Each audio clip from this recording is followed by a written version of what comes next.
Hello, everyone. Welcome to the Hearth. Allison, Kate, and I are going to be speaking about our topic for this month, which is repair. And repair, as we were discussing before we started recording this, we were talking about this as an essential ingredient to connection, trust, intimacy, and any kind of group life, whether it's a family, just a couple, or even a professional group or some kind of organization. So it's really an essential human skill to build connection and trust in a group. I'll let each of you say something. How about you go, Allison? Okay. There's something that I've learned in my work that was inspired from Ray Castellino. Around some clients need you to make a mistake in order to eventually trust you. And it's through that rupture, it's through that mistake and the process of repair that the bond happens. And so until that happens, there's not quite that, healthy meshing and trust and being able to go deeper. But when there's a mistake and the repair around it, then all of a sudden the client can, you're aligned with the client, they're aligned with you through that process. And I know with my son, when I make a mistake, I do repair around it, and I'm honest about the behavior I need to correct, to really be specific about what I'm saying sorry for and how that wasn't right and where I need to change that.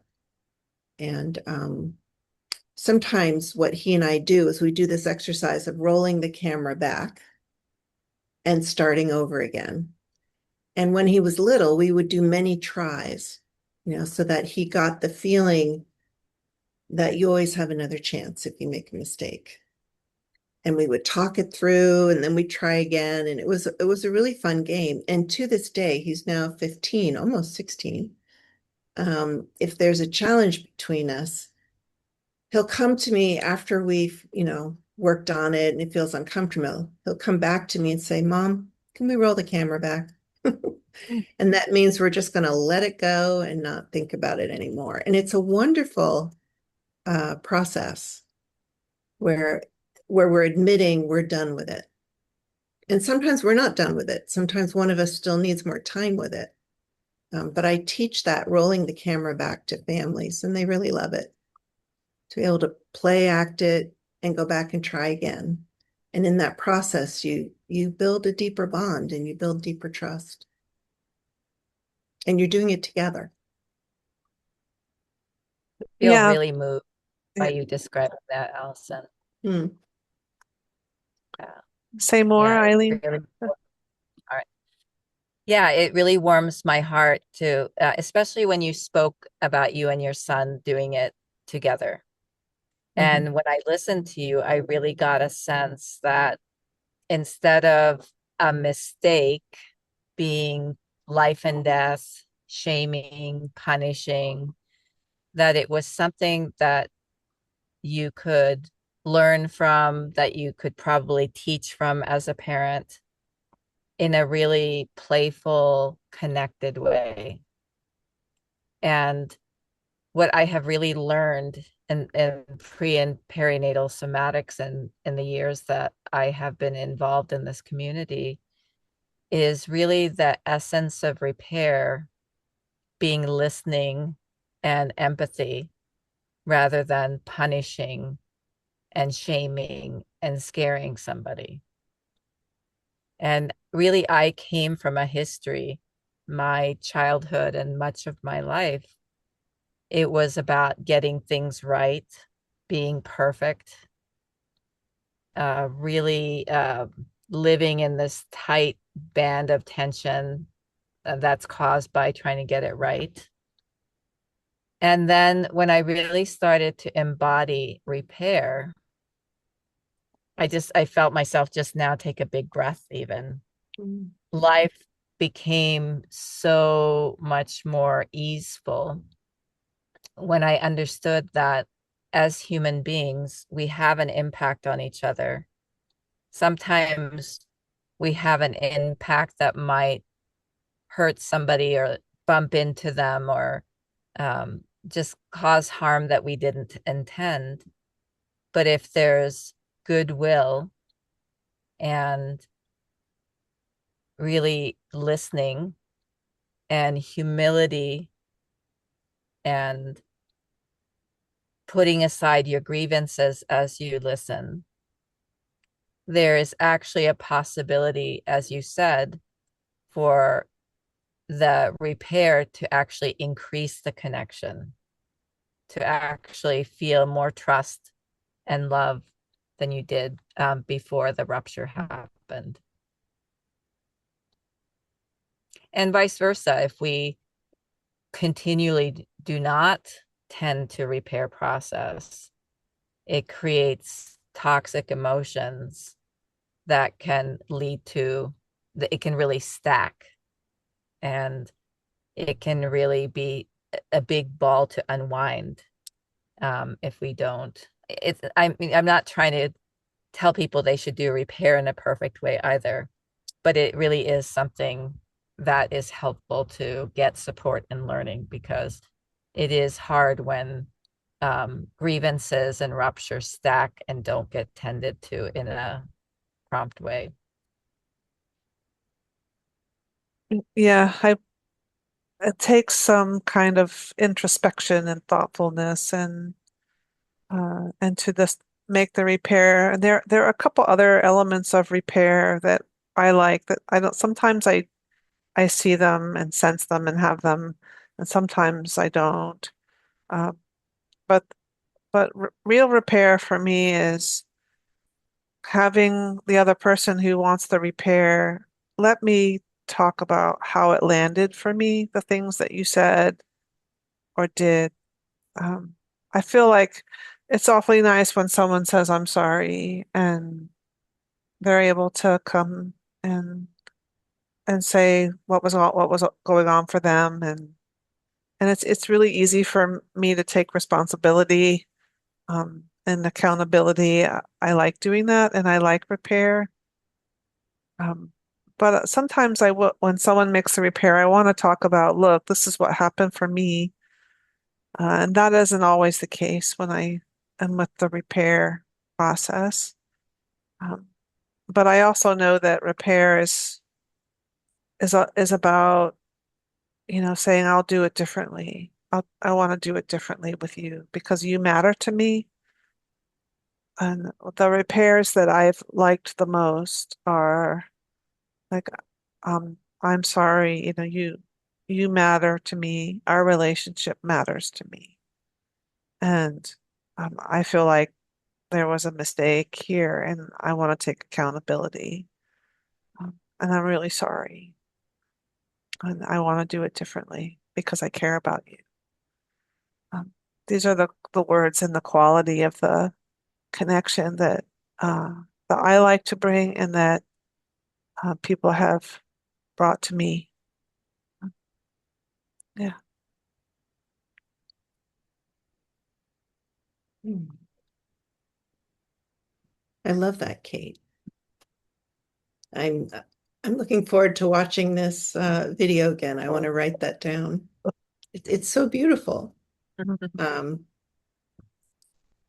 and I'm going to use that. Oh, good. Um, I also, another thing, Ray, beautiful Ray, taught me was to see mistakes as information, clues to that they're an opportunity, that it gives you information of what you may need to look at, and you may not even see it as a mistake as you look at it. It may be a new way of perceiving things or opening to things or learning how to be with what is. Sometimes when we think we're making a mistake, it's because we're trying so hard to be perfect. So we have an idea of how we think things should be. And then when it doesn't happen, we think there's a mistake or there's something wrong with us, rather than looking at what really is and learning how to be with that. And maybe it's not about what we're trying to demand or push ourselves to achieve, but that the mistake is showing us that there's a door opening in a different direction. And sometimes it's important just to let go of what we're trying to be perfect with. And, I like what you were saying earlier before we started, Eileen, is letting yourself be messy, because being human can be a little messy. Definitely. Yeah. One of the, oh, go ahead, Kate. No, You go go ahead. ahead. Go ahead.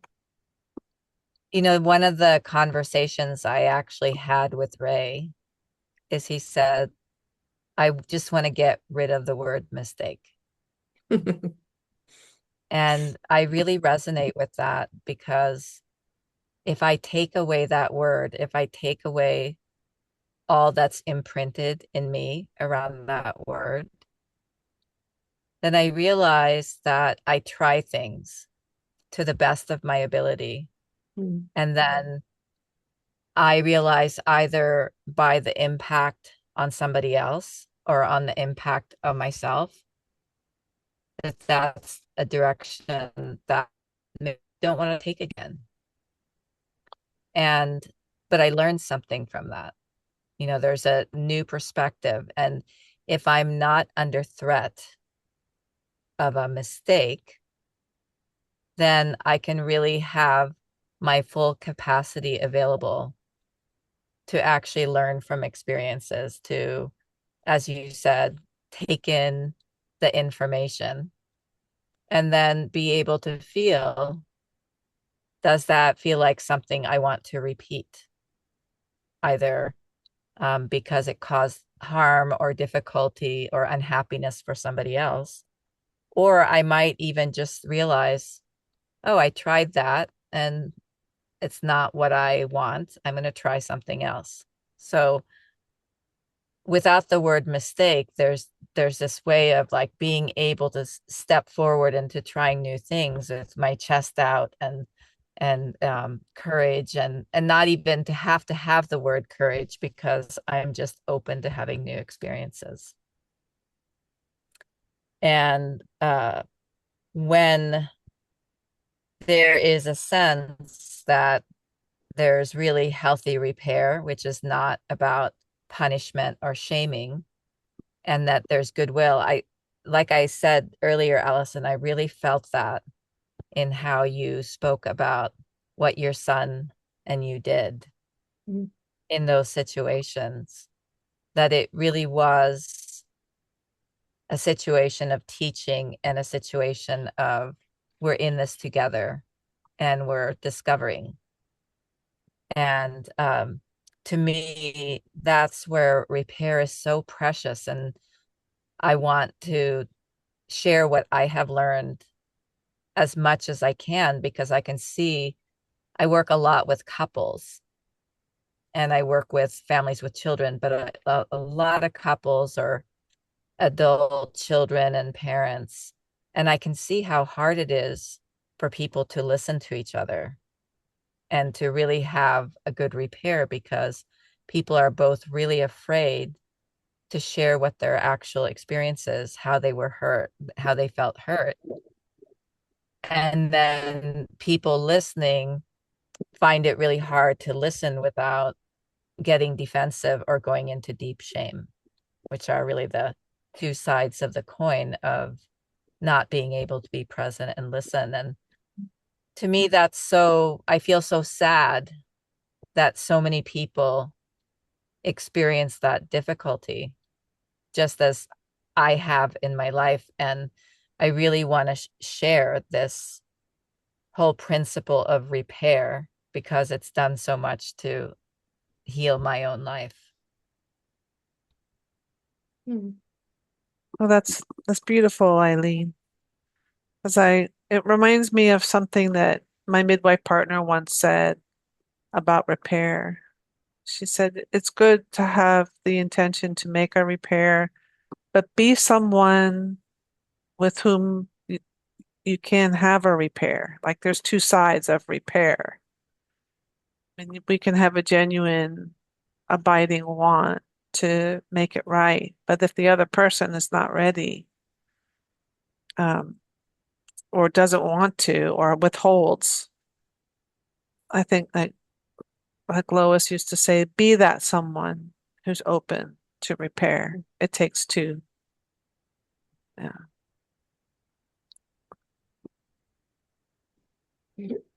It takes a lot of courage to be that one. Yes. Mhm. What I like about the roll the camera back thing is that it it helps you move the energy by trying it a different way. We would literally, okay, let's go back to where we were. Now, where were you in the room? Where were you sitting or standing? How did you start off? How would you like to say it differently? And so you get to feel where you want to be in relationship to the person and what it is you want to say, and you get to try it. And then the other person gets to feel into how does that feel? You know, did it work? Did they get it? And you keep doing it so that until it feels resolved. And it's a wonderful way to work it out of the nervous system, to feel that trust that the other person is willing to change, to change their behavior and then to practice it with you. Um, that was such a great experience for my son and I and for the families that I work with. And kids really get into it. It turns this challenging experience into something that, eventually we all laugh about or, because we can do it in goofy ways and fun ways until we get it into the way that we want to do it. But I love that feeling that there's always another chance. And I have wounding in my life from people who were not willing to do, were not Yeah. willing or open to that repair. That really touches me what you say, Kate, because sometimes it doesn't matter how willing you are. If the other person has a very negative relationship to repair or even the concept of it, and that it brings up too much pain for them, or they're not willing to go that distance with you. It's really sad when you lose people over that, when it can be such a deepening process and strengthen the trust and connection between two people, families, etc. Whoops, the wind is really strong here. I keep closing the window, but Uh, uh, the Well, door that's where just it's went. really important to get support because sometimes a repair process is such that two people actually, just in what you're speaking about, it can be so layered what's happening between two people with all of their own wounding, which then there are also stacks in the relationship and just how all of the wounding stacks up.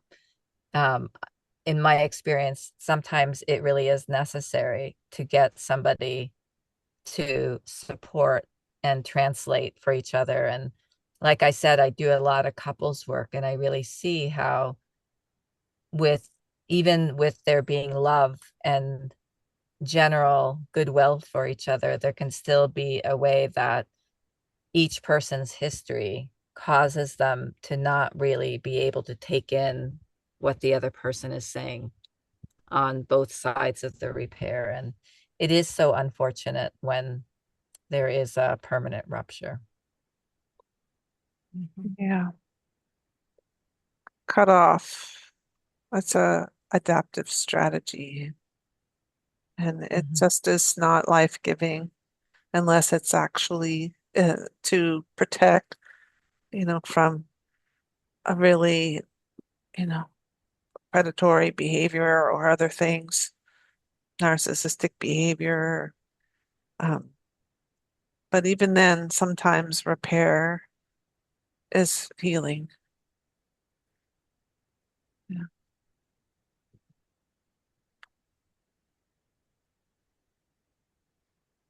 Well, does that feel like a Mhm. place to complete? Yes. Thank you. Does. Yeah, thank you all.